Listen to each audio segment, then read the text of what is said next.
Alike. It developed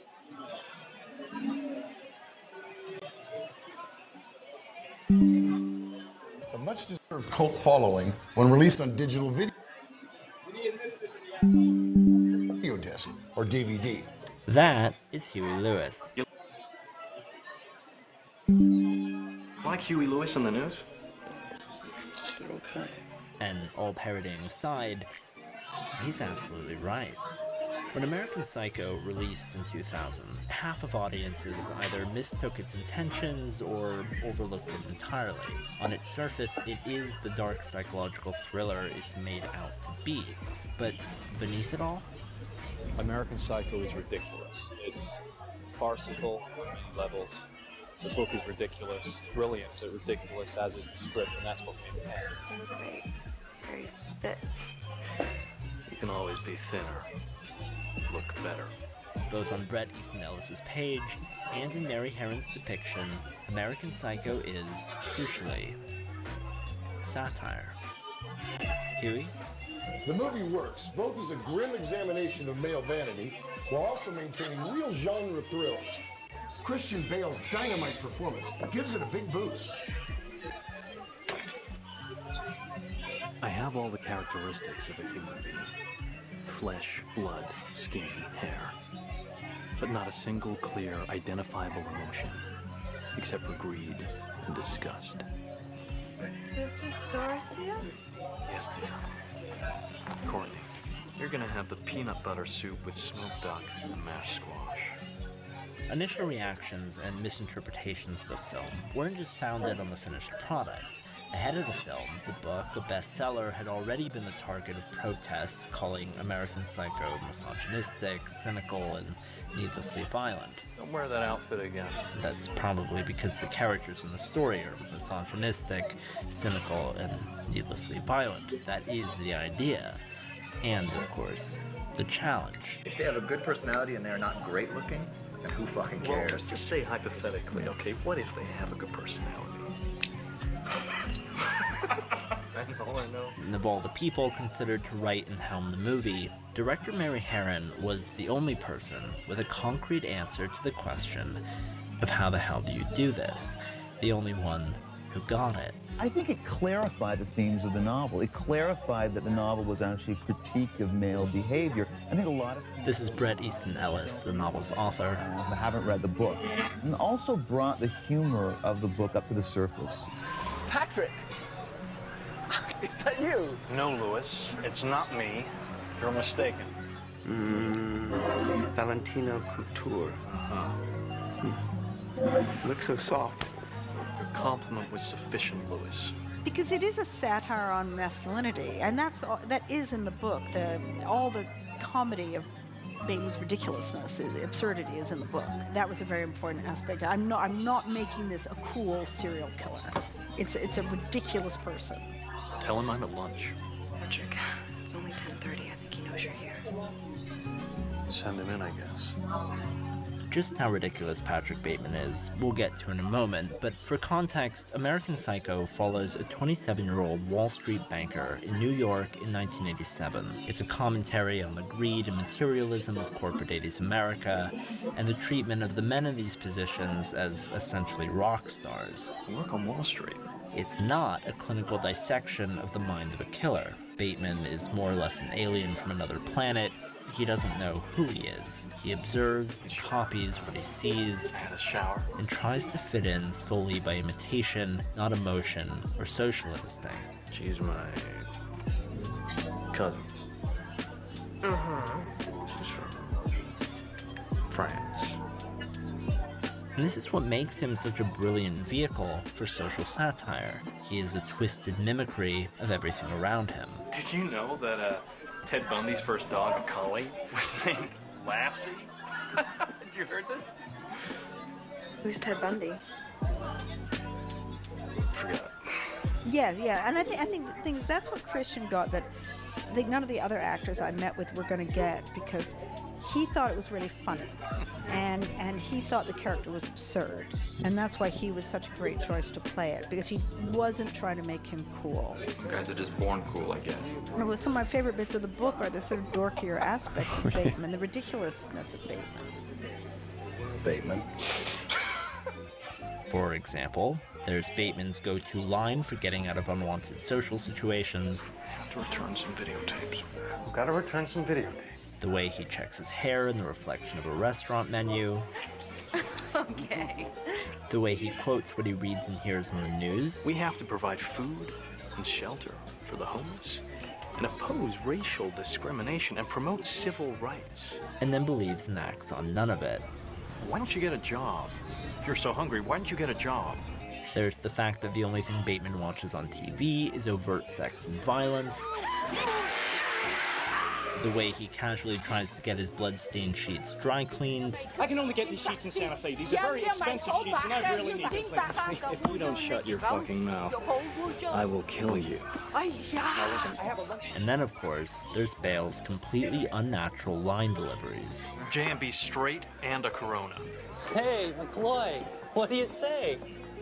Hey, Hamilton, have a holly jolly Christmas. Is Alan still handling the Fisher account? He finds himself in so many ridiculous situations and reacts in such a ridiculous manner.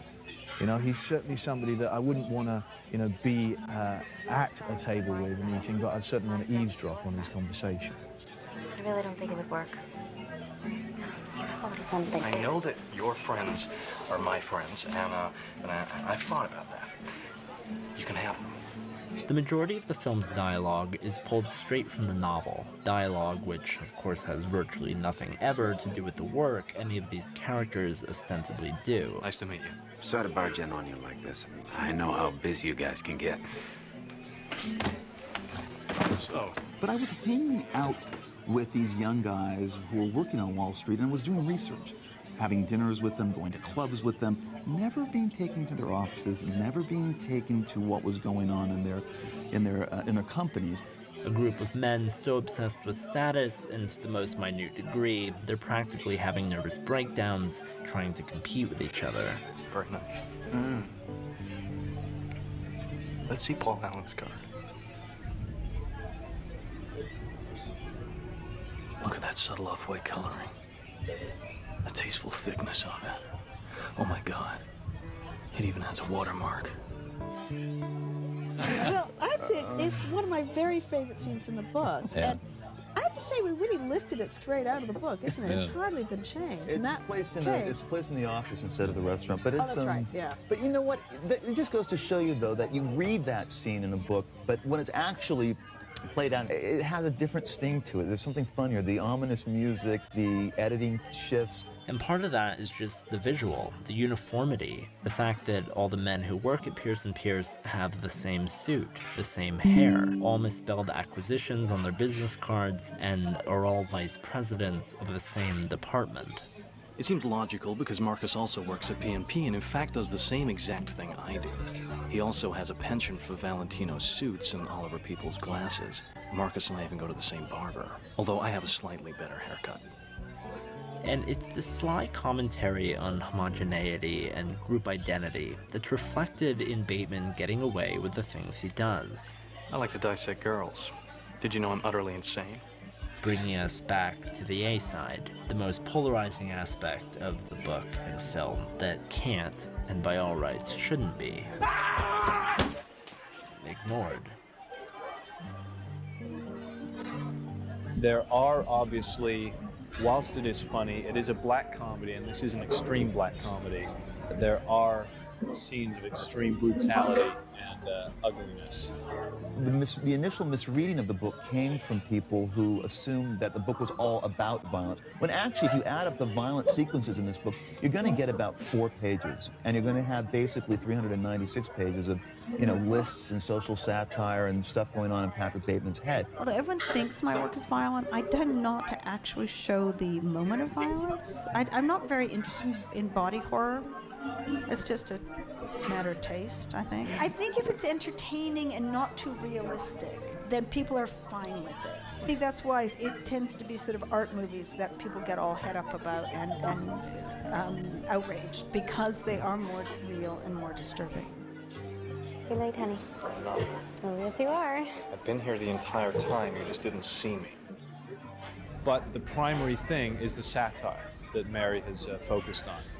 And therefore I think a lot of people really don't know, have no idea really what kind of film we're making here. Maybe Mary Harron's intentions behind American Psycho weren't completely clear a quarter century ago.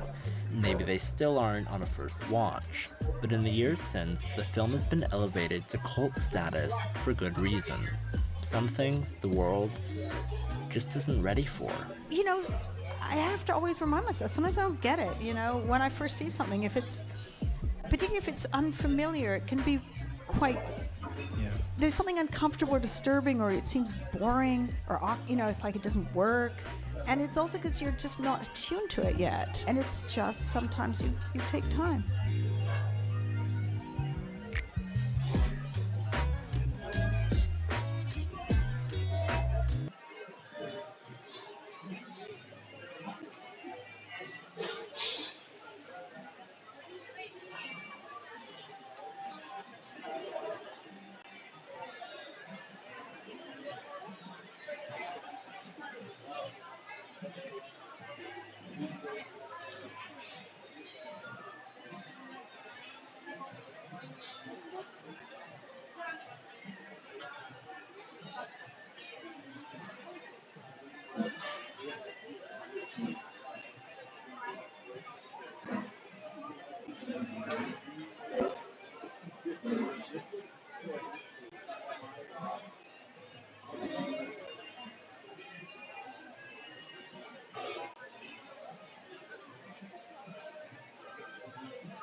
Telegram?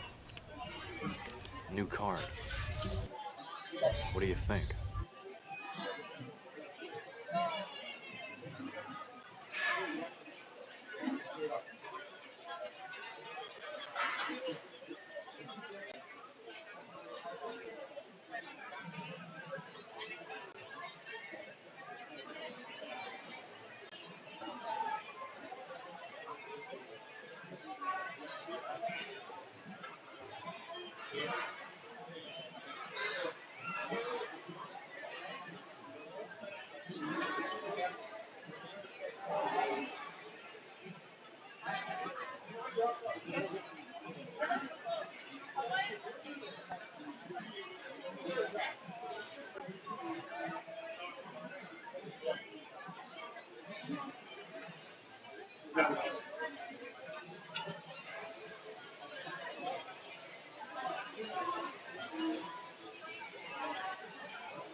Recording in progress.